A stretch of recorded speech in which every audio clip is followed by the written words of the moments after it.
The late spring sun, weak and watery, cast long, defined shadows across the road as Jack Mercer drove his beat-up Ford into the town. The town's name, like many in this forgotten expanse, was unremarkable, a cluster of houses and businesses that had seen better days, now hunkering down against the last stubborn remnants of winter. Patches of snow, gray and crusty, still clung to the north sides of buildings and pooled in the deeper ruts of unpaved driveways, refusing to yield entirely to the calendar's promise of warmth. A chill wind, carrying the faint metallic scent of damp earth and an unsettling, subtly off aroma, whistled between the gaps in the old clapboard storefronts. The air hung heavy with a silence that was not peaceful, but profound, almost oppressive, broken only by the crunch of Jack's tires on the gravel shoulders and the distant, mournful creak of an unseen sign swinging in the breeze. The streets were empty. Not just quiet, but empty. No kids on bikes, no dogs barking, no porch lights left on in the middle of the day. A few vehicles sat in driveways, dusted with weeks of accumulated grime. No sign of life stirred around them. Jack idled the truck for a moment, letting the silence press in, then cut the engine. The sudden stillness was absolute, save for the rhythmic tick-tick-tick of the cooling manifold. He grabbed the worn leather satchel from the passenger seat, its weight familiar in his hand, and stepped out. The cold bit at his cheeks, and he pulled the collar of his faded denim jacket higher. He did not head for the general store or the diner, though the scent of stale coffee and fried food would usually draw a man in after a long drive. He knew where to go. The sheriff's initial, terse phone call had given him a grid coordinate, a precise point on a map that spoke of a particular kind of mess. It was always the edges, the forgotten places where the veil thinned. This time, it was an old, disused warehouse on the far side of town, nestled against a stand of skeletal sycamore trees. The warehouse stood like a forgotten tooth, its corrugated metal walls scarred with rust and neglect. A broken window, jagged and black, stared out like an empty eye socket. The large rolling door, usually secured with a heavy chain, hung ajar, a dark invitation. Jack moved with a quiet, practiced ease, his boots making barely a whisper on the frozen ground. He did not rush. Rushing led to mistakes, and mistakes out here had a way of compounding themselves, growing into something truly regrettable. Inside, the air was colder than outside, thick with the smell of dust, decay, and a coppery, sweet tang that he knew all too well. It was the scent of cessation, of life abruptly and violently ended. 3 figures lay slumped against a stack of forgotten pallets, indistinct shapes in the gloom. Jack did not need to see their faces to know what he was looking at. He pulled a small, powerful flashlight from his satchel, its beam cutting a stark path through the motes of dust dancing in the air. The first victim, a man in his mid-40s, bore a jaw, what little remained of it, set in a final, grim expression. His flannel shirt was torn open, exposing a chest ripped apart by dull claws, then gnawed at. The wounds were not clean. They were ragged tears, deep gouges that had stripped muscle and fractured ribs, leaving splintered bones gleaming in the harsh light. But it was the precision that unnerved Jack, the almost surgical removal of certain organs, leaving others, though clearly more accessible, untouched. The second and third victims, both women, bore similar hallmarks: shattered limbs, necks twisted at impossible angles, and the same horrifyingly specific excisions. Their faces, frozen in grotesque masks of terror, bore witness to protracted final moments. Jack did not flinch. He never did. He had seen worse, countless times. He just observed. He knelt, his knees protesting slightly on the concrete floor, and unzipped a compartment on his satchel, retrieving a thick, leather-bound notebook. It was a utilitarian thing, its cover scuffed and scarred, its pages filled with a jumble of handwritten notes, precise anatomical sketches, detailed tactical diagrams, and obscure symbols he had developed over years. He began to sketch, his pencil moving with practiced efficiency. He noted the exact location of each injury, the estimated force required to inflict it, the precise nature of the tearing, and, most importantly, what the predator had chosen to consume and what it had left behind. The patterns, he knew, were everything. They were the language of the hunt. Finished with his initial assessment, Jack returned to his truck and drove to the sheriff's office, a squat brick building with a chipped paint sign. Sheriff Tom Bennett waited, a burly man with tired eyes and a 5 o'clock shadow that was an eternal condition, not temporary stubble. He sat behind a scarred wooden desk, a stack of overdue paperwork towering beside him, a cold cup of coffee cradled in his thick hands. "Mercer," the sheriff grunted, rising slowly. His gaze, heavy with suspicion, swept over Jack's unassuming appearance. He saw a drifter, an outsider, a weirdo, and certainly a nuisance. "You found him." It was not a question. "I did," Jack replied, his voice calm, even, a low rumble that filled the small office without effort. He did not offer a handshake. The sheriff did not offer one back. 3 more. Consistent with the others. "Consistent," Bennett echoed, his voice laced with a skepticism as thick as cheap syrup. "You mean consistent with a wild animal, Mercer? A bear or a pack of rabid coyotes?" Jack leaned against the doorframe, his gaze steady. "No, Sheriff. Not a bear, not coyotes. Those were ripped apart, yes, but with a degree of precision. The bone fragmentation, the unique patterns of tissue removal. This is not just about feeding. This is about something else. I am looking for a specific type of predator, one that is highly intelligent, highly adaptable, and extremely dangerous." He used the technical terms like a doctor discussing a rare disease, stripping away any hint of the fantastic. It was just biology, just behavior. Before Bennett could respond, the office door swung open, and a young man, barely out of his 20s, stormed in. He had a tight military haircut, a taut frame, and eyes that burned with a raw, barely contained fury. This was Dag. He had served overseas, seen combat, but the look on his face now was one Jack recognized. The helplessness of a soldier confronted by an enemy he could not understand. "Sheriff, please," Dag began, his voice hoarse. "You have to listen to him. You have to let him help. My friend, Davy, he was one of them. He was smart. He knew the woods. Whatever did this, it is not just some animal. Please, Mr. Mercer, let me help. I need to understand. I need to protect this town." Dag's plea, raw and desperate, cut through the bureaucratic fog. Jack studied him, noting the subtle tremor in his hands, the way his jaw was clenched. He saw not a seeker of mysticism, but a man desperate for answers, for agency. A man who needed a purpose, however grim. Jack looked from Dog to the sheriff, then back to Dog. "You understand what this is?" he asked, his voice softer now, but no less serious. "This is not about revenge. This is about survival. It is about adaptation. There is no glory in it, only grim necessity." Dag nodded fiercely.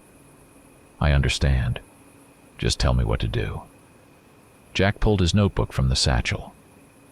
"All right, Dag. First lesson. You want to understand the enemy. You learn his language. This is not a magic book. This is a working document.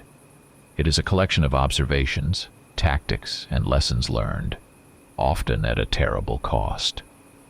Consider this your first chapter." He handed the thick, worn book to Dag. "Read the first 30 pages. They contain tactical notes, basic observation techniques, and behavioral analysis of this specific type of predator. No shortcuts. Every detail matters." Dag took the notebook, his fingers tracing the worn leather. He opened it, his eyes widening slightly as he saw the intricate diagrams, the precise handwriting. It was not what he expected. No incantations, no ancient lore. Just stark, unsettling realism. "This is not about spells or legends, son," Jack said, his voice low, pulling Dag's gaze from the pages. "This is about biology, about applied physics, about understanding patterns. It is about knowing your enemy better than you know yourself.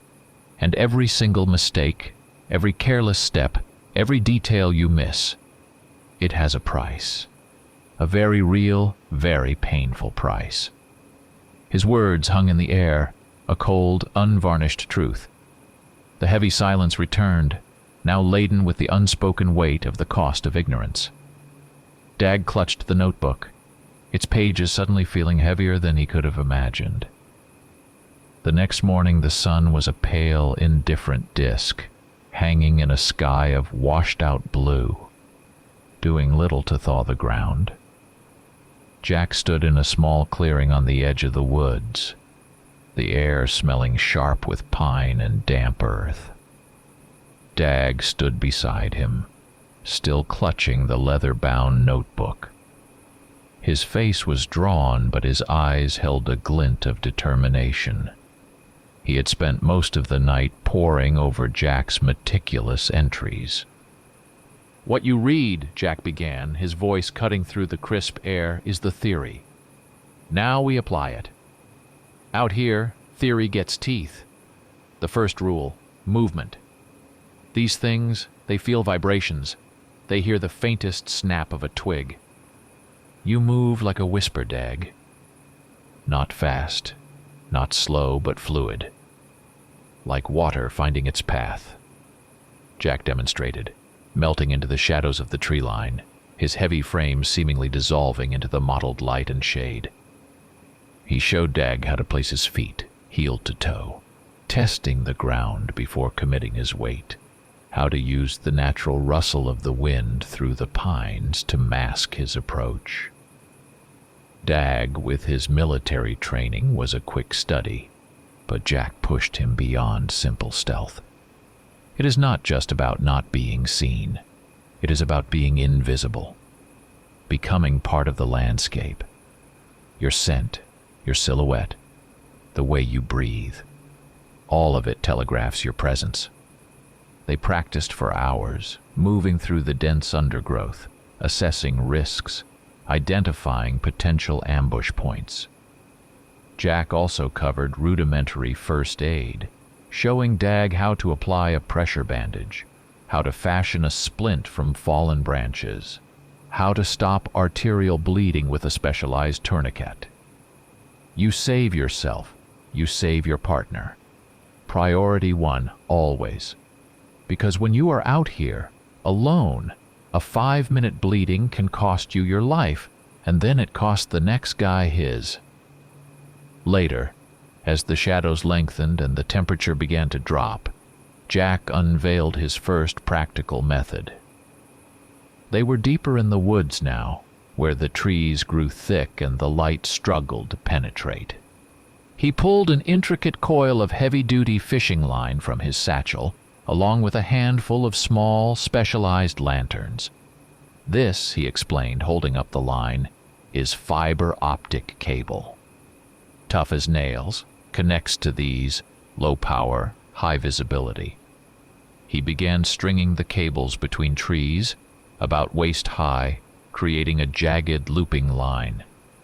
At intervals, he attached the lanterns, small, rugged devices that, when activated, would emit a sharp, pulsating strobe light. It is a light barrier. These things, they rely on shadows, on the cover of darkness. This does not stop them, not physically, but it disorients. It breaks their rhythm, like a sudden flash in a dark room when your eyes are adjusted.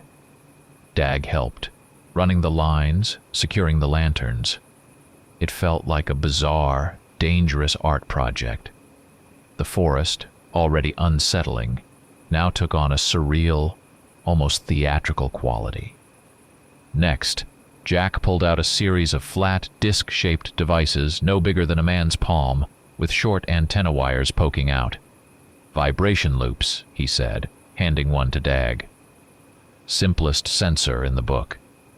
You embed these just below the surface, shallow. Heavy step, solid impact, the ground vibrates. This picks it up, sends a signal. Does not tell you what, but tells you where something big is moving." They spent another hour burying the loops, meticulously camouflaging them with dead leaves and pine needles. The entire operation felt less like a hunt and more like a military exercise in hostile territory. A cold, calculated preparation for an enemy that was unseen but undeniably present. Dag, for all his combat experience, found himself unnerved by the sheer grounded realism of it all. There was no bombast, no heroic declarations, just quiet, deadly efficiency. As twilight began to paint the sky in hues of bruised purple and gray, they were almost finished. Dag, kneeling to bury a final sensor, felt a sharp prick on his hand. He had grazed it on a thorny bush earlier, and the wound, though small, had bled a little. He wiped it carelessly on his gloves and pressed the sensor into the damp earth. Jack, who had been checking a connection a few yards away, suddenly froze. His head snapped up, his gaze sweeping the tree line. His nostrils flared just perceptibly. "Dag," he hissed, his voice a low growl. "What was on your gloves?" Dag looked down. "Just a little blood, sir. Cut myself earlier." Before the words were fully out, a low, guttural growl rippled through the trees, chillingly close, not 15 yards from where they stood. It was not the bark of a dog or the snarl of a bear. It was deeper, more primal, a sound that spoke of ancient hunger and raw, unfettered power. The air around them seemed to thicken, suddenly heavy with an unseen presence. "Damn it," Jack muttered, not in anger but in grim realization. They taste it, they smell it, every drop, even dried on cotton. He was already backing away, moving with a controlled, unhurried precision, his hand going to a long, heavy-gauge flashlight on his belt. Slow, steady. Do not break pace. Do not look back. Dag felt a primal fear knot in his stomach, but Jack's calm demeanor was contagious. He moved backward, mirroring Jack's steps, his heart hammering against his ribs. The growls intensified, a chorus of unseen threats, shifting and circling in the encroaching darkness. A branch snapped to their left, then another to their right. They were being herded. They retreated for what felt like an eternity, the unseen pack shadowing their every step. Jack did not say another word until they were a full half-mile from the light barrier, well clear of the immediate threat. He finally stopped, his breath coming in measured puffs of vapor in the cold air. "You see, Dag?" Jack's voice was devoid of accusation, but laced with a cold, hard lesson. Every detail, every single one. A tiny cut, a speck of blood, wiped on your glove. What you think is insignificant, they consider an invitation. That was a small mistake. It brought very large consequences. He pulled his notebook out again, flipping to a clean page. His pencil scratched across the paper. "Add this," he instructed Dag under equipment protocol. "Always inspect gear for foreign contaminants, especially organic matter. Human blood, even old, is a powerful attractant. Thorough cleaning before deployment is non-negotiable." He then taught Dag how to read the faint tracks they left behind in the thin layer of mud and melting snow. Broad, heavy prints with distinct claw marks, deeper at the front, indicating a powerful driving forward motion. He pointed out scratches on tree bark, higher than any bear could reach, and a few strands of coarse, dark fur snagged on a broken branch. "These tracks, these markings, this fur," Jack explained, sweeping his hand across the landscape. "They are not magic. They are information. They tell you size, weight, speed, direction. They tell you the enemy's habits. Learn to read them, and you learn to read the enemy's mind." Dag stared at the notebook, at the new entry, then at the faint, unsettling marks on the ground. He realized Jack's notebook was not just a list of methods. It was a living, breathing document, constantly updated, constantly evolving. And now, scrawled next to Jack's precise hand, Dag imagined his own rough notes, etched in blood and fear. This was not just observation. It was a brutal curriculum, written in the unforgiving language of the wild. Over the next few days, Jack restructured the notebook. What had been a chronological, though somewhat chaotic, collection of observations now became a meticulously organized manual. Sections emerged, trapping systems, detailing everything from simple snares to complex tripwire mechanisms, firearm protocols specifying shot placement and suppressed engagement techniques, illumination strategies outlining the use of flashbangs, infrared markers, and the specialized strobes they had deployed. Even a section for chemical deterrence appeared, describing the composition and application of various non-lethal disorienting compounds. Jack also demonstrated several radiotechnical and engineering solutions. He showed Dag how to rig a simple motion sensor from common garage door openers, how to create a directional acoustic beacon from a discarded car stereo, and how to jury-rig a low-frequency sonic emitter from a few salvaged speakers and an old amplifier. These devices, while appearing high-tech to an untrained eye, were in fact brutally simple, robust, and reliable, built from parts easily sourced from any rural hardware store or junkyard. "Complexity is the enemy of reliability," Jack often repeated. "Out here, if it breaks, you die. Keep it simple. Keep it tough." A significant portion of their training focused not on engagement, but on survival. Jack walked Dag through constructing a hasty but effective shelter using a tarp and local foliage, emphasizing camouflage and defensibility. He drilled him on evacuation protocols, demonstrating how to move a wounded person, a heavy log in their practice scenarios, through rough terrain while maintaining situational awareness. "The biggest trophy out here, Dag," Jack said, wiping sweat from his brow, "is not a dead predator.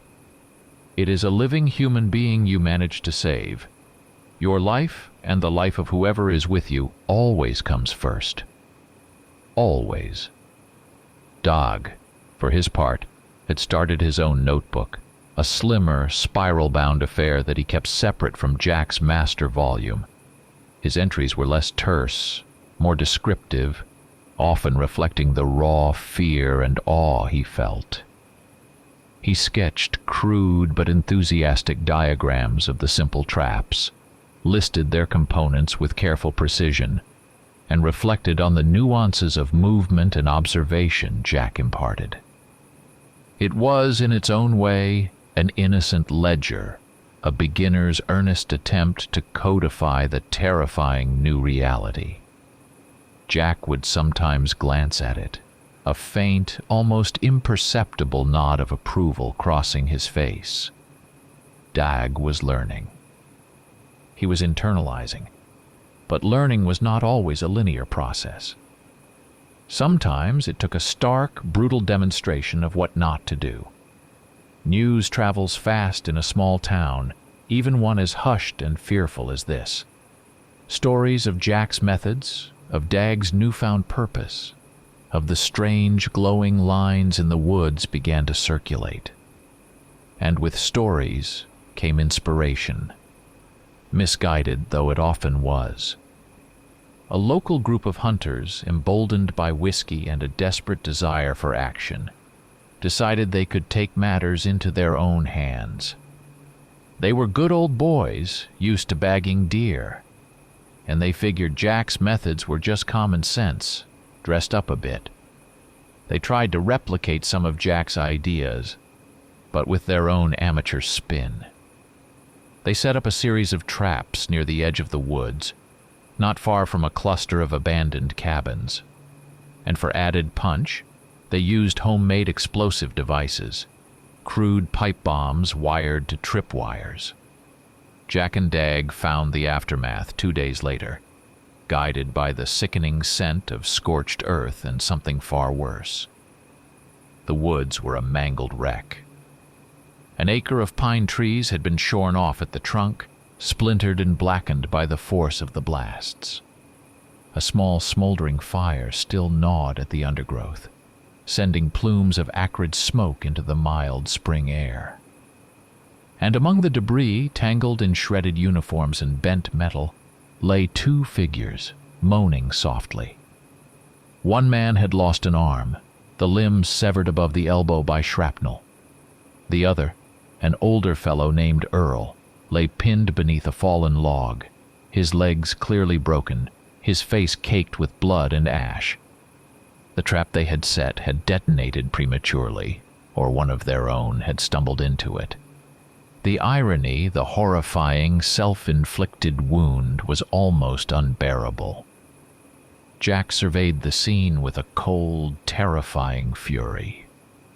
It was not an explosion of anger, but a quiet, implacable rage that settled deep in his eyes. He did not shout. He did not swear. He simply walked over to a makeshift control panel the hunters had wired to a battery, a tangle of colored wires and duct tape, and with a deliberate, almost surgical motion, he ripped it from the tree. Then, with a slow, grinding force, he crushed it beneath his boot. "This," Jack said, his voice barely a whisper, yet ringing with an authority that silenced Dag's intake of breath. "This is the price of ignorance. The price of ego. This is what happens when you think you understand something you do not." He turned to Dag, his gaze like flint. "Go. First aid kit from the truck. Get their bleeding stopped. Get Earl out from under that log. Then we will get the sheriff out here to deal with the rest of this idiocy." Later that evening, after the injured hunters had been evacuated and the smoldering fire extinguished, Jack sat at the sheriff's desk, the remnants of the hunters' botched wiring laid out before him like evidence in a gruesome crime. Dag stood beside him, still pale from the raw horror of the scene. Jack took his notebook and, with a grim determination, opened it to a fresh section. He wrote in bold, stark letters, "Ethics of application. From now on, Dag," Jack stated, his voice flat, "this section is mandatory. It details what methods cannot be used, under what circumstances, and the catastrophic scenarios that arise from their misuse. No explosives in urban areas. No indiscriminate trapping without clear engagement protocols. No use of chemical agents without proper containment plans. Every action must have a purpose, and that purpose must be focused on defense, not just destruction." He then had a serious, private conversation with Sheriff Bennett. Jack's voice, though quiet, was firm, outlining the imperative for official sanction and training. "Sheriff, if we are going to survive this, we need order, we need structure, we need to document every single action, every method, every success and failure. We need to create a chain of command, a clear set of protocols. Otherwise, this town is not just fighting what is out there, it is fighting itself, and that is a fight we will lose." Bennett, weary and shaken by the hunter's recklessness, finally conceded. He saw the cold, hard logic in Jack's words. The weight of his badge, he realized, now extended beyond simple law enforcement. It was about the very survival of his community. He agreed to formalize the process, to help document their efforts, and to ensure that no more misguided heroics would put everyone in danger. The air in the small office, though still heavy with the lingering scent of fear and smoke, now held a faint trace of something else. The chilling, practical promise of organization against the encroaching dread. The scent in George's taxidermy shop was a peculiar blend of cured hides, chemical preservatives, and the faint, sweet decay that clung to the fringes of animal processing. It was not a pleasant smell, but it was familiar to Jack. A scent of nature reduced to its constituent parts. George himself was a man whose hands, though thick-fingered and calloused, possessed an unexpected delicacy, honed by years of meticulously preparing creatures for display. He was a quiet man, with wire-rimmed glasses perched on his nose and a perpetual stain of something brownish on his faded apron. He understood anatomy like few others, not from books, but from hundreds of hours of hands-on work. Jack and Dag had brought him samples. Matted clumps of coarse fur found near the warehouse, scraps of skin bearing unsettling claw marks, and most disturbingly, fragments of bone recovered from the first victims, gnawed and fractured.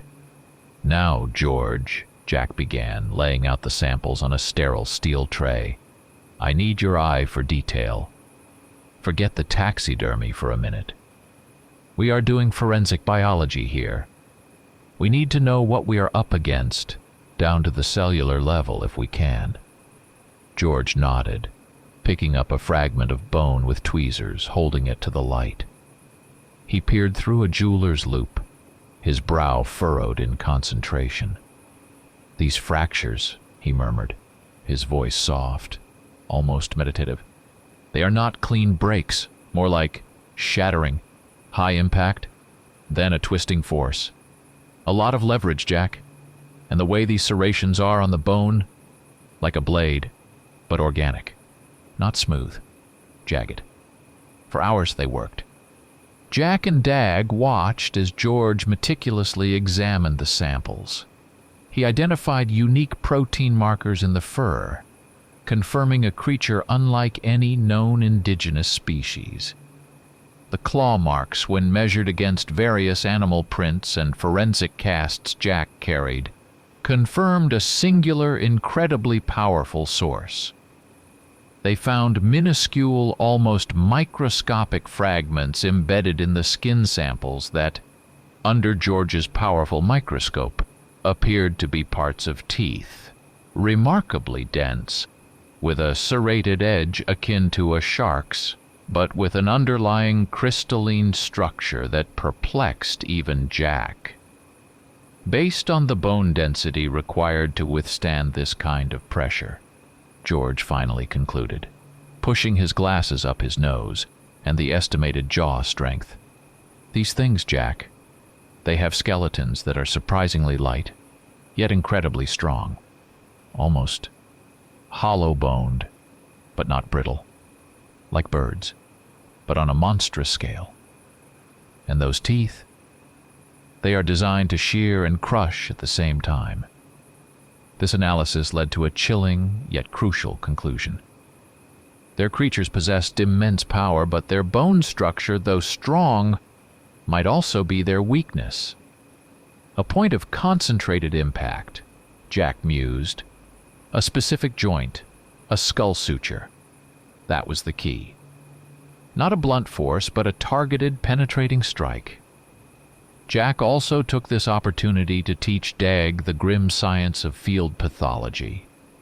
He brought out photographs he had taken of the warehouse victims, then later the body of the hunter who had lost his arm. There is no magic here, Dag. Only biology. Only facts.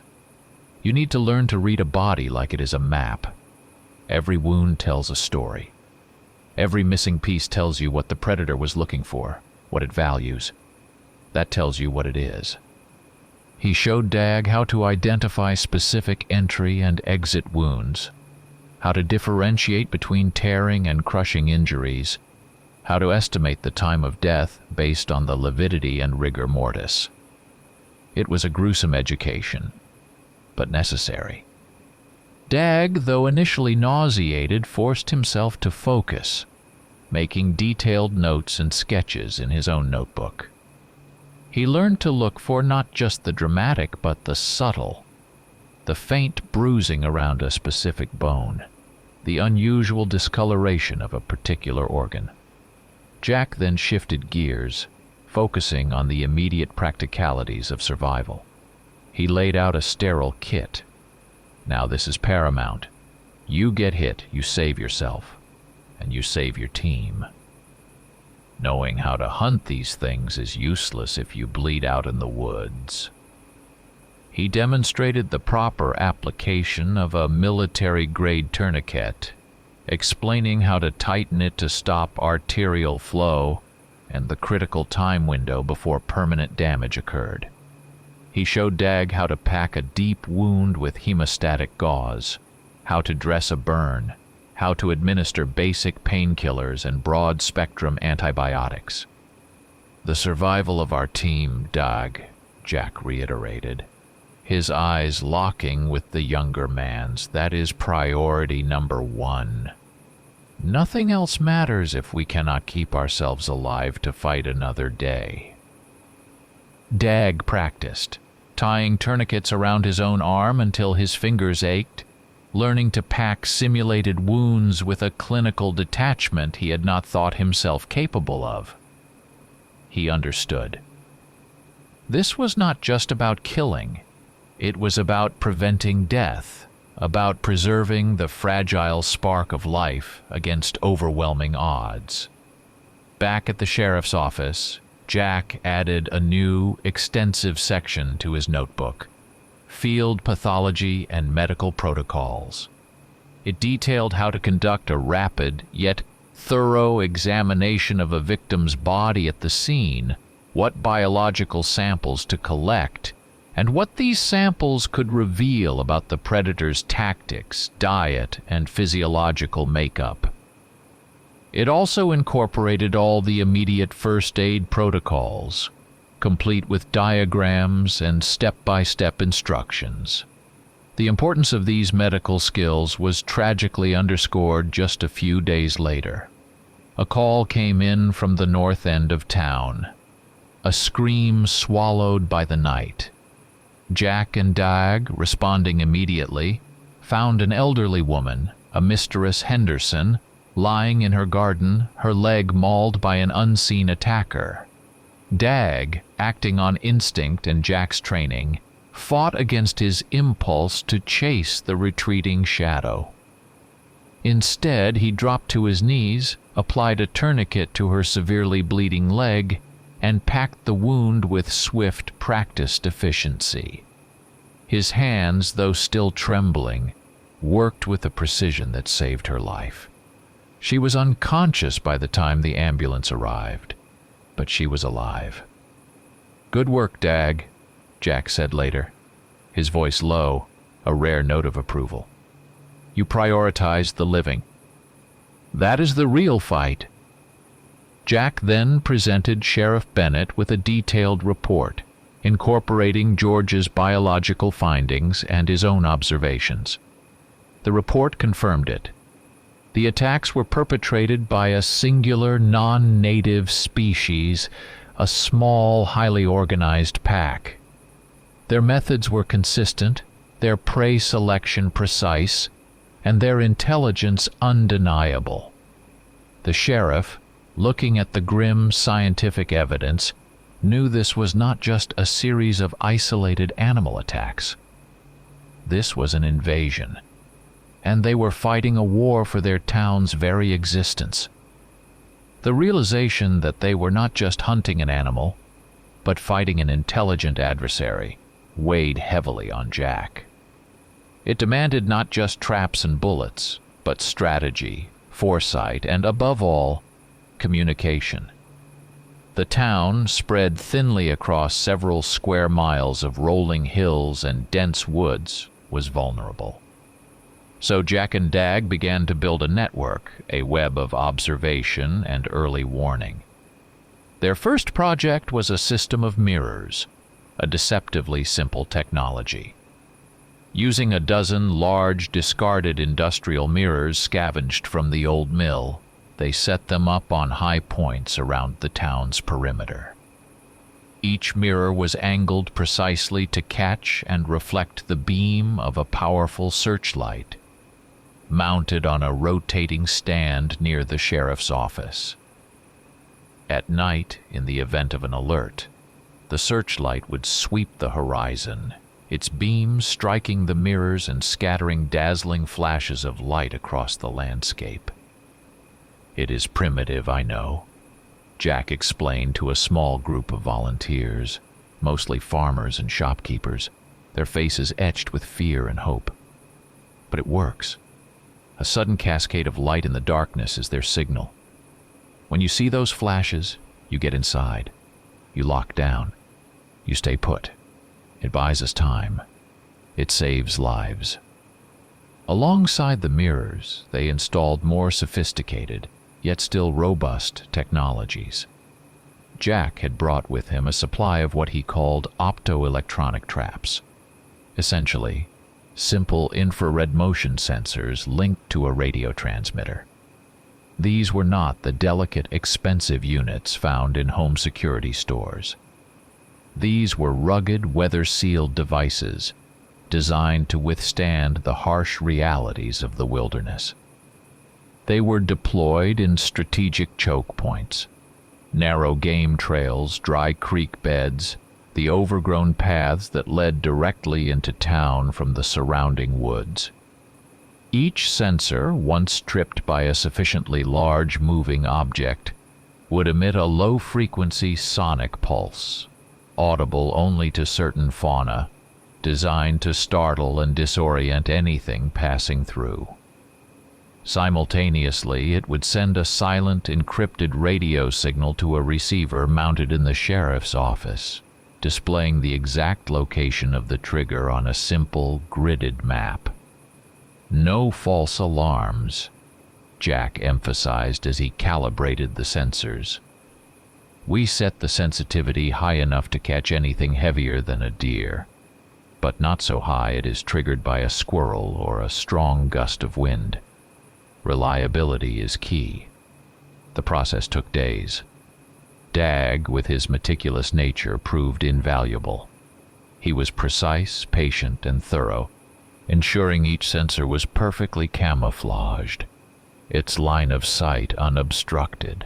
He kept his own journal, noting the exact coordinates of each sensor, its battery life, and any environmental factors that might affect its performance. The town hummed with a strange mixture of dread and industriousness. The deployment of the system was like a collective act of defiance, a visible manifestation of their will to survive. People volunteered their time, their tools, even their old vehicles to haul equipment. A communal hope, fragile but present, began to bloom. Then came the night of the first real test. The spring air was thick and still, the moon hidden behind a shroud of cloud. The town slept uneasily, nerves frayed by weeks of terror. Jack and Dag were at the sheriff's office monitoring the radio receiver, a silent vigil. Around 2:17 ante-meridiem, a single sharp beep echoed from the receiver. A red dot flared on the gridded map, marking a point deep in the western woods, along a rarely used deer trail.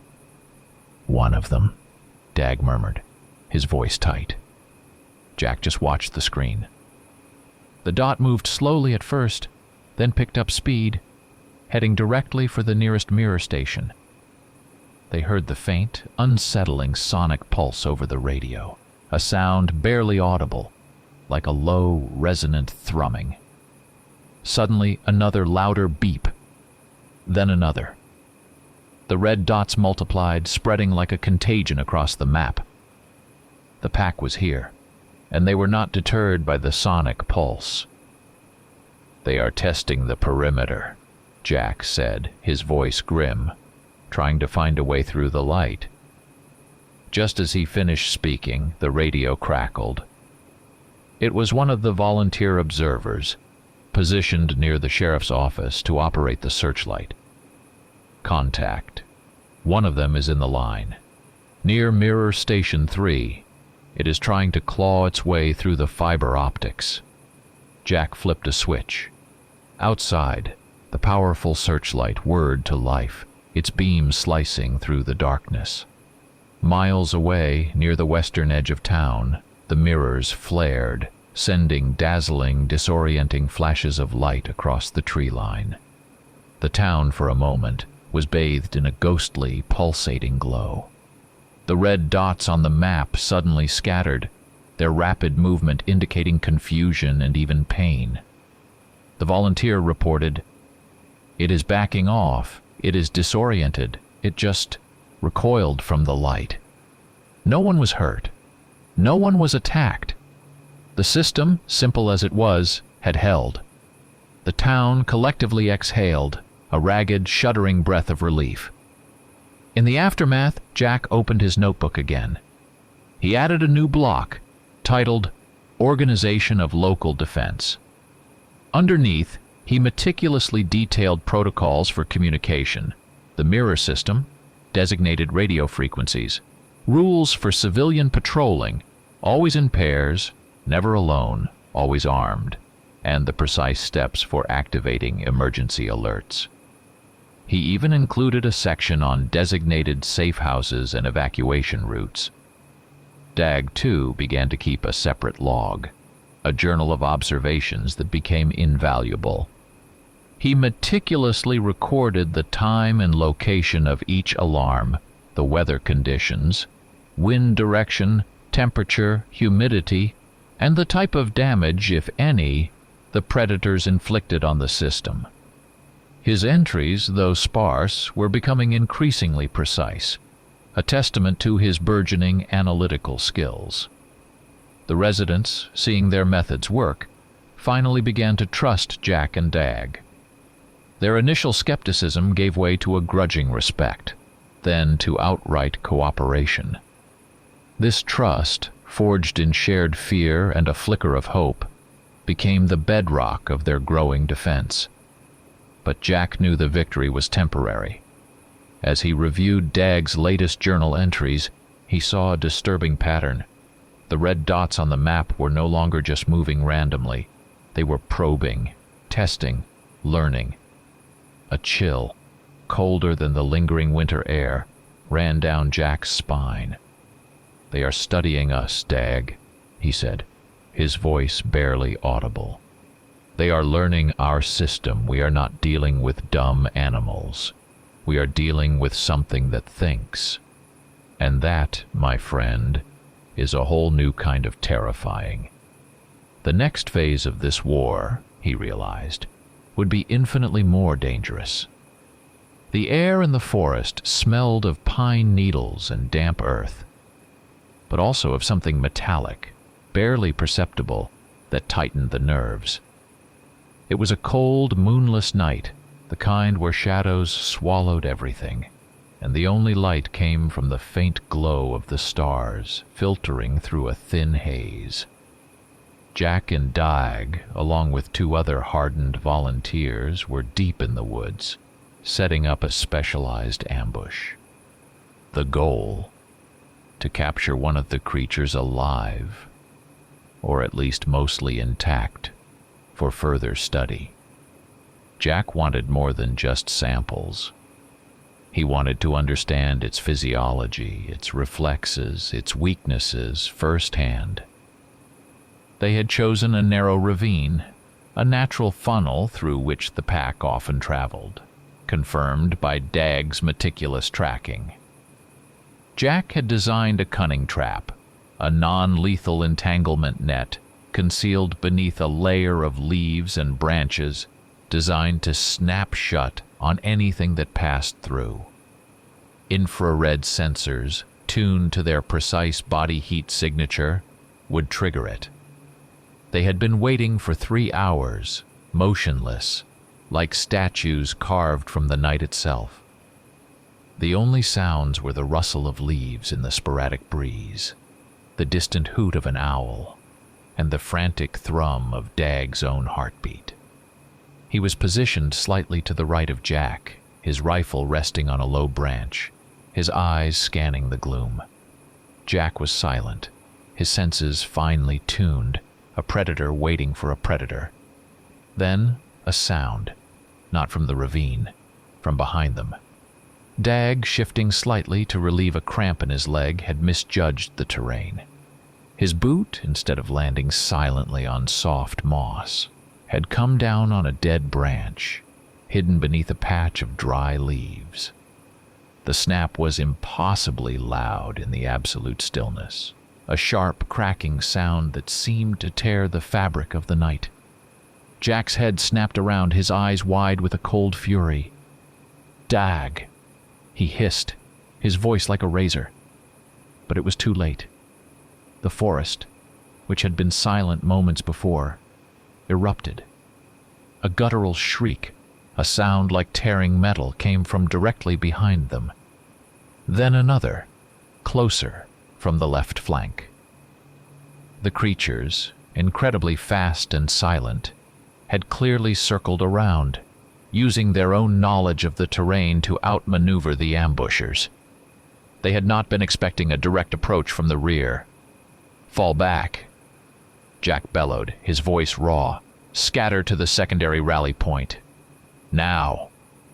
Chaos erupted. Shadows detached from shadows, moving with impossible speed. Dag spun, bringing his rifle up, but the creatures were too fast, too agile in the dense undergrowth. One of them, a massive, hulking shape, was on him in an instant, its claws raking across his arm before he could fully react. The pain was searing, a sudden, blinding agony that made him gasp.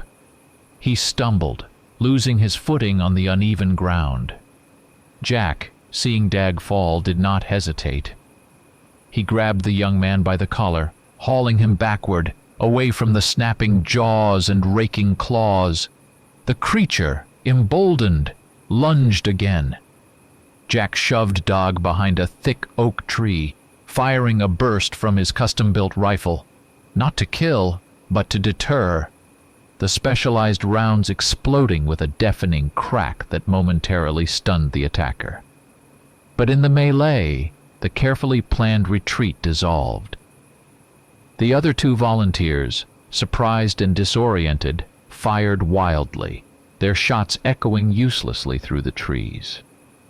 One of them screamed, a short, choked sound that was abruptly cut off. Jack, pulling Dag further back, realized they had lost communication, lost cohesion.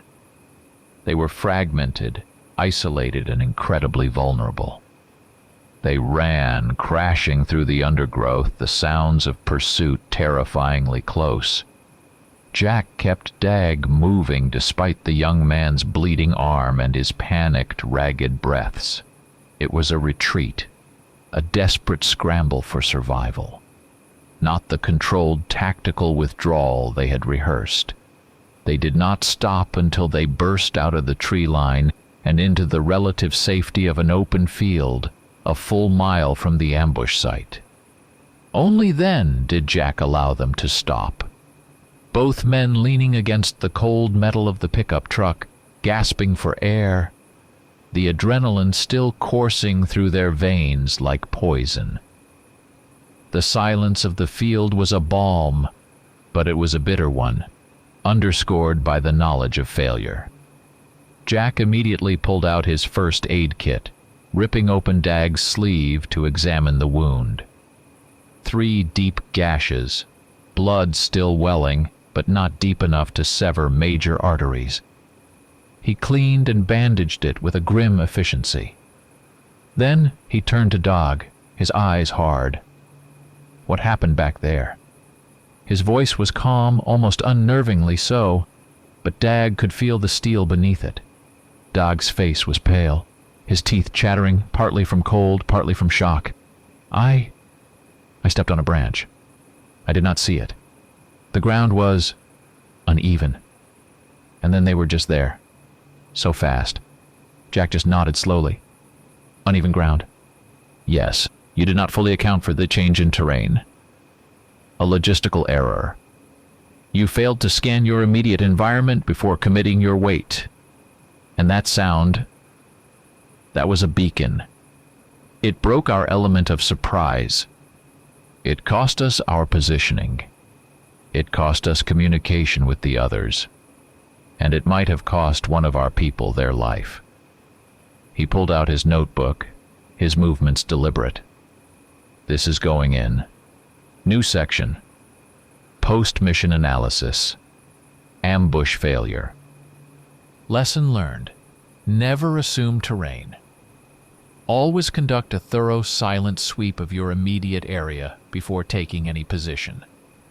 Establish clear, redundant communication channels, and never underestimate their ability to flank. He added a new entry to his checklist protocols, detailing a pre-positioning terrain reconnaissance. The next day, news filtered back. One of the volunteers was dead. The other, critically wounded, was in the hospital, barely clinging to life. The ambush had not only failed, it had exacted a terrible price. After this incident, the town's attitude towards the hunting changed. The casual bravado, the almost sporting enthusiasm that some had initially harbored, vanished entirely. They saw now that this was not a game. This was deadly serious. This was a war of attrition, fought against an enemy that learned, that adapted, that killed without mercy. The terror was no longer abstract. It was personal, visceral. Dag, too, was changed. The sting of his injury, the guilt of his mistake, the raw horror of the encounter, it all solidified something within him. He realized that Jack had not just been teaching him how to survive. He had been grooming him. He was not just a student anymore. He was a potential leader, forged in the crucible of error and loss. He had to be. Because Jack, he now understood, could not do this forever. The burden was shifting. The spring thaw finally arrived in earnest, washing away the last gray patches of snow, but it brought no relief. Instead, it heralded a terrifying escalation. The pack, now bolder, more organized, and undoubtedly led by an intelligence far beyond anything they had faced, began to launch sustained attacks on the town. No longer content with isolated strikes at the perimeter, they were now coming for the heart. Houses on the outskirts were breached, livestock slaughtered, and more tragically, people dragged from their beds. The attacks were not just at night. The creatures were beginning to emerge in broad daylight, a chilling defiance that plunged the town into a state of constant, white-knuckled terror. Jack and Dag spent every waking moment refining their tactics. The simple light barriers and vibration loops, while still useful, were no longer enough. The predators had learned to either bypass them or to simply tear through them with frightening efficiency. new approaches were needed. They began to develop complex, multi-stage traps. These were not individual snares, but intricate group-oriented deterrents. One such system involved a series of pressure-activated plates linked to directional noise cannons, designed to blast an ear-splitting cacophony in the precise direction of an intruder, followed by bursts of blinding, strobing light. Another involved remotely detonated nets, laced with a mild but irritating chemical agent, designed to incapacitate rather than injure. Each system required the coordinated efforts of several teams, working in concert, communicating wirelessly, their actions timed to the second. Jack's notebook, once a personal compendium, now swelled with new schematics. He drew up detailed plans for corridors of evacuation, safe routes through town, marked by reflective tape, leading to reinforced communal shelters. These were not just designated paths. They were meticulously cleared, defensively fortified lanes, with hidden caches of medical supplies and emergency rations along the way. He also designed sanitary points, field hospitals in miniature, complete with trauma kits, blood clotting agents, and basic surgical tools, strategically located to minimize response time for the wounded. Dag, meanwhile, had fully embraced his new role. He was not just taking notes anymore. He was actively participating in the strategic planning, his military background proving invaluable.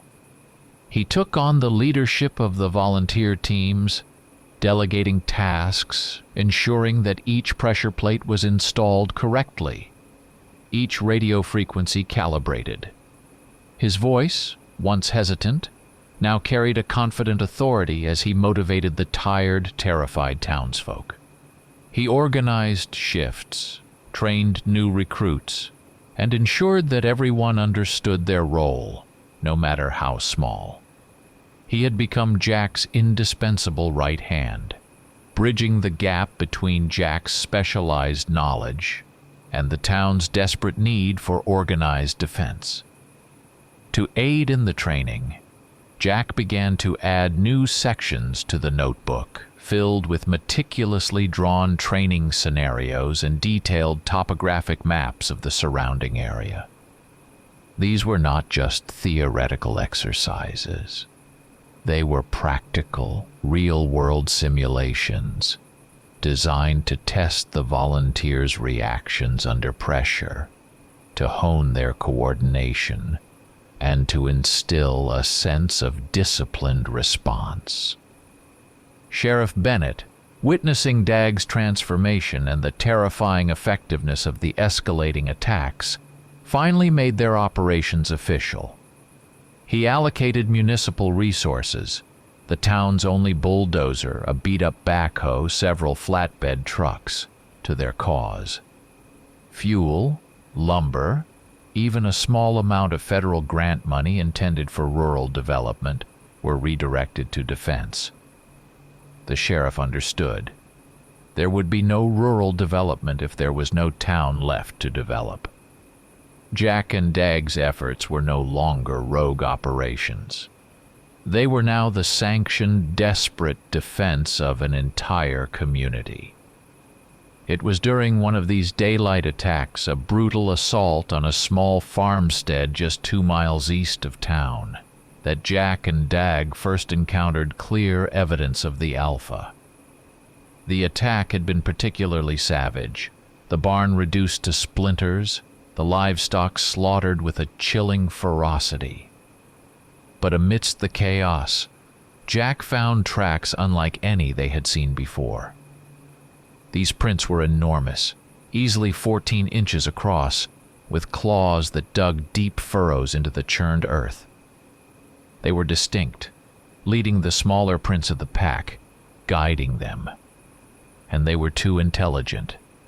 One set of tracks showed the Alpha circling a newly installed noise cannon, not blindly blundering into it, but deliberately assessing it. then leading its pack on a wide detour around its effective range. "It is not just big, Dag," Jack said, kneeling beside the colossal print, a chill spreading through him that had nothing to do with the cool spring air. "It is smarter. It leads. It adapts. This is not just a pack. It is a military unit. And that," he concluded, his voice barely a whisper, "is the Alpha, the one who thinks." The stakes, already impossibly high, had just been raised again. The quiet, unsettling dread had now given way to a palpable, heart-pounding terror, because they were no longer just fighting monsters. They were fighting a general. The escalating attacks left the town in ruins. The spring light, once a symbol of renewal, now starkly illuminated the wreckage. Homes on the periphery were gutted, their roofs caved in, walls clawed apart, looking less like houses and more like the skeletal remains of something devoured. Farms lay devastated, barns ripped open, fields trampled and ruined. The once bustling main street was often deserted, storefronts shuttered, fear a visible pall in the air. This was no longer just an abstract hunt. It was a battle for every brick and beam, every acre of land. It was a fight for the very fabric of their lives, and the town now looked like a war zone, shell-shocked and scarred. Jack and Dag understood that physical defense was only half the battle. The economic and psychological toll was immense. They began meeting with local ranchers, whose livelihoods were being systematically destroyed. Jack, drawing on his experience from other ravaged communities, taught them how to construct specialized reinforced corrals using heavy timber and corrugated steel, designed to withstand the creature's initial onslaught. These were not foolproof, but they bought critical time, allowing the ranchers to defend their livestock or evacuate them to safer interior pens. "This is not about stopping them entirely, not yet," Jack explained to a grizzled rancher named Hank, whose prize bull had been lost in a particularly brutal attack. "It is about minimizing your losses. It is about making it harder for them, so they move on, or at least so we have time to react." Dog, witnessing the sheer scale of the destruction and the quiet despair in the eyes of the townsfolk, began to grasp the true cost of their fight. This was not just about tactical victories. It was about the crushing burden of material losses, the profound responsibility of protecting every person, every animal, every piece of property. He saw that hunting was a simplistic term for the intricate system of economic and social consequences that accompanied their desperate struggle. To manage this, Jack and Dag, working with the town's nervous elderly lawyer, drafted a series of template agreements. These were not legal documents in the traditional sense, but pragmatic frameworks for assessing and compensating losses. They outlined procedures for documenting property damage, for estimating the value of lost livestock, and for establishing a community fund, meager though it was, to provide immediate aid to the most severely affected. The notebook now contained a new section, Community Recovery and Loss Mitigation, complete with these templates and detailed lists of compensation guidelines.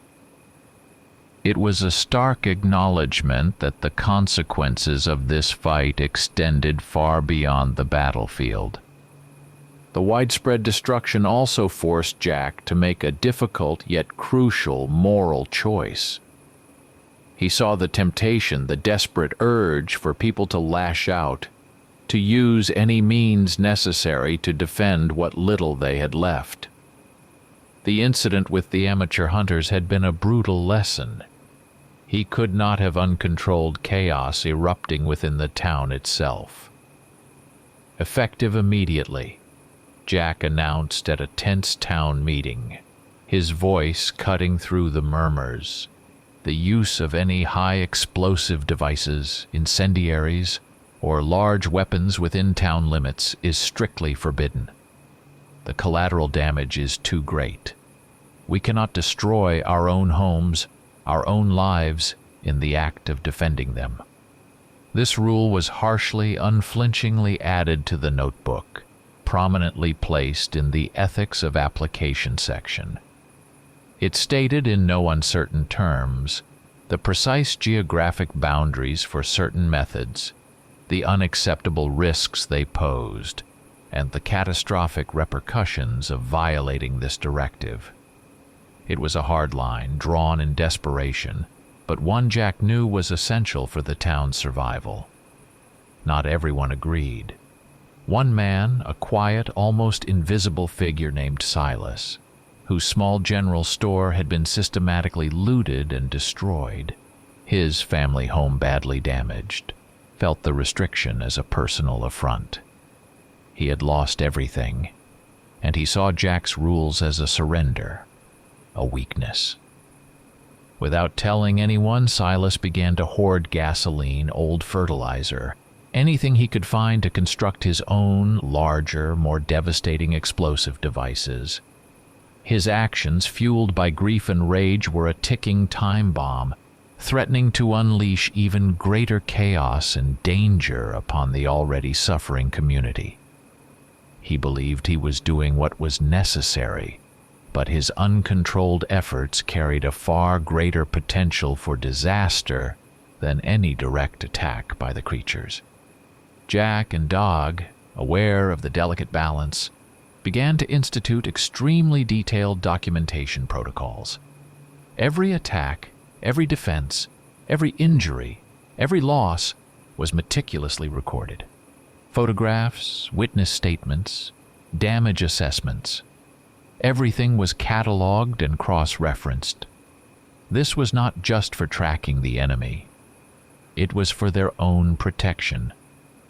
When the outside world eventually descended upon their ravaged town, they needed to prove that their actions, however extreme, were acts of self-preservation, not criminal behavior. The notebook now contained vast appendices of standardized reporting forms, legal disclaimers, and incident logs. They were not criminals. They were defenders, and the paper trail would, they hoped, prove it. The moral choices were stark, and the consequences of those choices, for good or ill, were now etched into the very fabric of their struggle. The air thickened with a nervous humidity as spring turned fully to early summer. The trees, now thick with leaves, cast deeper, more treacherous shadows. The time for defensive measures and piecemeal engagements was over. Jack knew it, Dag knew it, and the tired, grim faces of the townsfolk reflected their understanding. It was time for a decisive strike. Jack had spent weeks poring over old topographic maps of the surrounding region, cross-referencing them with Dog's meticulously logged movements of the pack. His gaze kept returning to one particular feature, an old, disused rock quarry, a jagged, bowl-shaped depression about 6 miles east of town. It was a scar on the landscape, a place where the earth had been torn open, its steep, crumbling walls a natural trap. This, Jack decided, would be their battlefield. His plan was audacious, intricate, and utterly ruthless. The goal was to funnel the entire pack, including the Alpha, into the quarry, then seal them within its unforgiving walls. He drew up detailed schematics in his notebook, covering multiple pages. First, they would establish a series of concentrated ambush lines leading to the quarry, designed not to kill, but to herd. These lines would be a maze of tripwires, non-lethal sonic emitters, and directional strobes, creating a corridor of confusion and disorienting noise. As the pack moved through, chemical sprayers, remotely triggered, would release a potent, non-toxic irritant, forcing them forward deeper into the trap. Behind these lines, hidden teams would use noise barriers, large, heavy tarps rigged with strategically placed noisemakers, to seal off escape routes, creating a wall of sound that would drive the terrified creatures forward. Dag, now fully in his element, took charge of coordinating the dozens of volunteers. He moved with a focused energy, his instructions clear, his demeanor unyielding. He oversaw the logistics. Who would be on the outer herding teams? Who would man the noise barriers? Who would be positioned at the quarry's entrance, ready to seal it off? He assigned specific roles, designated timing windows for each stage of the operation, and reviewed evacuation schemes for every contingency. The notebook became their Bible, its pages filled with annotated maps, precise timings for each deployment, and emergency escape routes should the plan go awry. Every single detail mattered, for the success of this plan hinged on perfect synchronization. Jack, meanwhile, personally inspected every piece of equipment. He checked the radio communication channels, ensuring redundant systems were in place. He tested the transport vehicles, making sure every truck and all-terrain vehicle was fueled and fully operational. He meticulously reviewed the medical posts, ensuring every trauma kit was fully stocked, every ambulance on standby. His movements were calm, deliberate, but beneath his controlled exterior, a palpable tension hummed. This was the culmination of weeks of work, weeks of terror, weeks of loss. This was their last, best chance. The team, assembled for a final briefing in the sheriff's office, was a motley crew. Farmers, mechanics, shopkeepers, even a few teenagers whose faces were too young for the grim determination in their eyes. They were tense, their hands gripping their weapons or their communication devices, but they were also professional, hardened by the weeks of relentless attacks. They understood the gravity of the situation. They knew what waited for them in the darkness. Before they deployed, Jack pulled Dag aside. They stood in the quiet corner of the office, the low hum of the fluorescent lights a dull counterpoint to the thrumming fear. "Dag," Jack began, his voice low, his gaze steady. "If something happens to me out there, if I do not make it back, you take charge. The notebook is yours. The leadership of this operation, of this town's defense, falls to you." Dag swallowed hard, the unexpected weight of the words pressing down on him. I understand, sir." "No, you do not just understand," Jack corrected, a flicker of something ancient in his eyes. "You know, you have the knowledge, you have the experience, you have the trust of these people. You continue the work. You do not stop until this town is safe. You do not avenge me, you protect them. That is the only acceptable outcome. Do you understand?" Dag looked at the lines etched around Jack's eyes, the weary set of his mouth. He saw not just a mentor, but a man who had carried an impossible burden for too long, a burden he was now ready to pass on. He saw the cold, hard certainty of a man who knew the stakes intimately. "I understand, Jack," Dag said, his voice firmer now, a quiet promise. "I will protect them." Jack nodded, a single decisive motion. He clapped Dag on the shoulder, a rare, almost paternal gesture. Then he turned, his face a mask of grim resolve, and walked out into the gathering twilight. The fight, the final desperate gamble for survival, was about to begin. The night was a shroud of oppressive darkness, made thicker by the heavy, humid air of the deepening summer. Not a single star pierced the inky black sky, and the only light came from the occasional distant flicker of a flashlight beam, cutting through the trees like a nervous whisper. The old quarry, a jagged, gaping maw in the earth, loomed ominously, its steep walls a promise of both salvation and oblivion.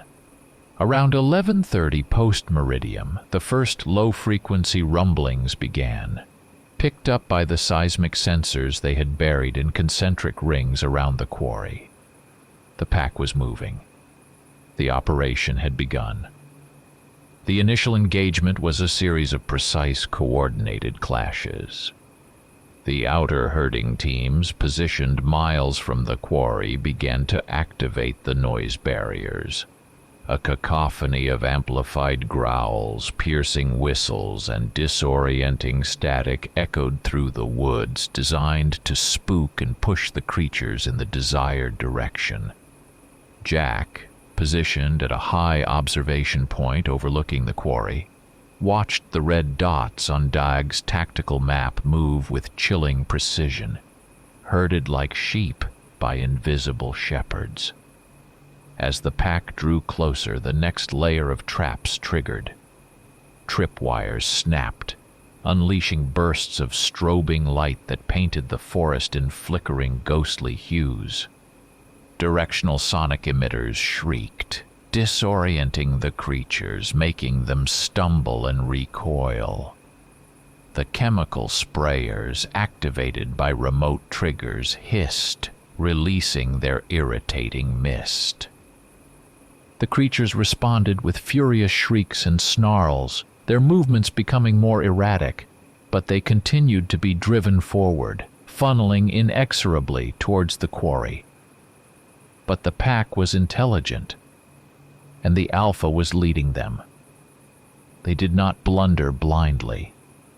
The red dots on Dag's map, instead of flowing like water, suddenly fragmented. Smaller groups broke off, attempting to flank the noise barriers, seeking weaknesses in the pulsating light. They changed their tactics, adapting with a chilling speed, trying to circumvent the traps, to escape the maddening clamor. They are trying to split. Dag's voice crackled over the radio, tense but steady. Alpha is directing them. Group Beta is attempting to breach Sector 7. Hold the line, Dag. Jack barked back, his eyes glued to the monitors, his fingers flying across the controls, activating additional light barriers, reinforcing the sonic assault. Keep them moving. Do not let them scatter. The battle raged. The creatures, pushed to desperation, fought with savage ferocity, tearing at the fiber optic cables, lunging at the noise barriers. The volunteers, hidden in reinforced bunkers, returned fire with specialized non-lethal rounds, driving the creatures back, forcing them deeper into the funnel. Finally, the main body of the pack, shrieking with a primal, terrified rage, broke through the last line of defense and plunged down into the deep bowl of the quarry. The crashing sounds, the frantic growls, echoed eerily from the depths. As the last of the smaller creatures scrambled down the quarry's steep slope, a single colossal shadow remained at the lip. The Alpha. It paused, its massive head turning, its unseen eyes scanning the forest, assessing, calculating. It knew. It understood the trap. For a long, terrifying moment, it hesitated, considering whether to abandon its pack. Then, it let out a deafening roar, a sound that seemed to tear the night itself, and plunged into the quarry after its scattered kin. Now, Jack's voice boomed over the radio. Seal it. All teams, secure the quarry mouth. Heavy steel gates, prepositioned and camouflaged, swung shut across the quarry's entrance. Explosive charges, placed weeks ago in the surrounding rock face, were detonated, not to kill, but to bring down tons of earth and rock, creating an impassable barrier. The ground shook, a deafening rumble that drowned out the panicked shrieks from below. The trap was sprung. Jack descended into the quarry, Dag right behind him, their specialized night vision goggles cutting through the gloom. The air was thick with the smell of ozone, scorched earth, and the rank, coppery scent of the creatures. The floor of the quarry was a maelstrom of sound and fury. The pack, trapped and disoriented, thrashed wildly, their glowing eyes like embers in the darkness. Then Jack saw it, the Alpha. It stood on a rocky outcrop, larger than any of them had imagined, its silhouette massive and terrifying against the dim, diffused light. It was rallying its pack, directing their charges against the newly formed rockfalls, trying to find a weakness, a way out. Jack did not use brute force. He did not engage directly with firearms. He knew better. This was a battle of wits. He moved with a practiced fluidity, circling the perimeter of the quarry floor, his hand moving to a specialized device on his belt. It was a high-frequency acoustic emitter designed to target the unique auditory range of the creatures, a sound that to them was pure agony. The Alpha saw him. It shrieked, a challenge, and charged, moving with a speed that defied its immense size. Its claws, like sharpened obsidian, raked at the air. This was the personal duel Jack had prepared for. Jack sidestepped, moving with the agility of a man half his age, avoiding the creature's lunging attack. He did not try to outrun it. He outthought it. As the Alpha plunged past him, Jack triggered the emitter. A piercing, unbearable shriek of sound tore through the quarry, targeting the Alpha's sensitive hearing. The creature recoiled, bellowing in pain, its massive body thrashing uncontrollably. Jack followed up, not with a killing blow, but with a series of precision shots from his rifle, not to its vital organs, but to its joints, its tendons, its powerful legs. The specialized rounds designed to rupture muscle and destabilize brought the beast down. The Alpha roared, a final guttural cry of agony and defeat, as its massive frame crashed to the quarry floor. It struggled, its limbs twitching. But the coordinated assault, the targeted sonic pain, and Jack's precise, debilitating shots had done their work. It was broken. With the Alpha down, the rest of the pack devolved into a panicked, leaderless chaos. They shrieked, turning on each other, their coordinated movements dissolving into frantic, desperate attempts to escape. The battle was over. The pack was shattered. The town was safe. Immediately after the battle, as the first gray light of dawn began to paint the sky, Dag, ignoring the exhaustion that threatened to pull him down, began to fixate on documenting the lessons learned. He moved among the dead creatures, inspecting the effectiveness of the traps, the precise impact points of Jack's debilitating shots, the ways the pack had attempted to breach their defenses. He scribbled furiously in his notebook, noting what had worked perfectly and what had failed under extreme pressure. Jack, weary but alive, made his own final corrections to the master notebook, adding new insights, new counter-tactics against a highly intelligent enemy. The quarry, in the stark light of morning, was a horrifying sight. Dead creatures lay sprawled on the rocks, twisted and broken, their forms alien and grotesque even in death. The air hung heavy with the stench of their blood and fear. But they knew, with a grim certainty, that this devastation was the price of their survival. The bitter reality of victory soon set in. The search for survivors began. Not all of the volunteers made it out alive. The battle had been won, but not without cost. The quiet heroism of those who fought and the tragic loss of those who fell made the victory a bittersweet, heavy thing. In the days that followed the quarry battle, a quiet, almost reverent atmosphere settled over the town. The palpable fear had receded, replaced by a profound exhaustion, tinged with a fragile sense of relief.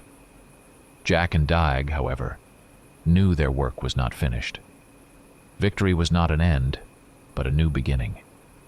Their immediate task was to systematically document every aspect of the battle. They spent countless hours meticulously detailing the events of that night. The precise timing of each trap deployment, the efficacy of the chemical barriers, the specific responses of the creatures, and most crucially, the tactics employed by the Alpha. Every success was analyzed, every failure dissected. Jack, with Dag's help, transcribed these insights into the master notebook, creating comprehensive instructions, refined schematics, and detailed analyses of both the creature's behavior and their own countermeasures. They added explicit sections on common errors, outlining how to avoid the pitfalls they themselves had stumbled into. The goal was to ensure that future defenders, wherever they might be, would not have to learn these brutal lessons from scratch. Dag, now fully invested, took the master notebook and began to transform it into a practical educational tool. He developed the first complete training kit, designing a series of exercises that simulated key aspects of the battle. Quick response drills for trap deployment, communications practice under simulated stress, and scenarios for rapid casualty evacuation. He incorporated skill checks and performance evaluations, turning Jack's raw data into a structured curriculum. This was Dag's first step, not just as a student, but as an architect of defense, laying the groundwork for future mentors. The notebook itself underwent a profound metamorphosis. It was no longer just Jack's personal collection of experiences. It had become a dynamic textbook. Dag added his own annotations, his more youthful, less jaded perspective offering insights that resonated more deeply with the civilian volunteers. He devised practical tests for each section, ensuring that knowledge was not just absorbed, but applied. The crude early entries about stealth and movement now existed alongside detailed, peer-reviewed tactics, a testament to its living, evolving nature. Jack, observing Dag's relentless dedication, understood that the time had come.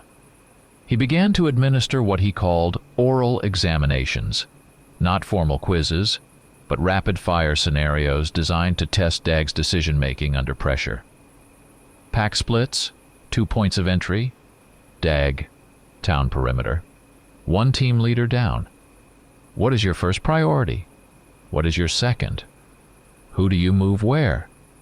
Dag, thinking quickly, logically, and always with the priority of saving lives, answered with increasing confidence and precision. Jack saw that Dag was ready, more than ready.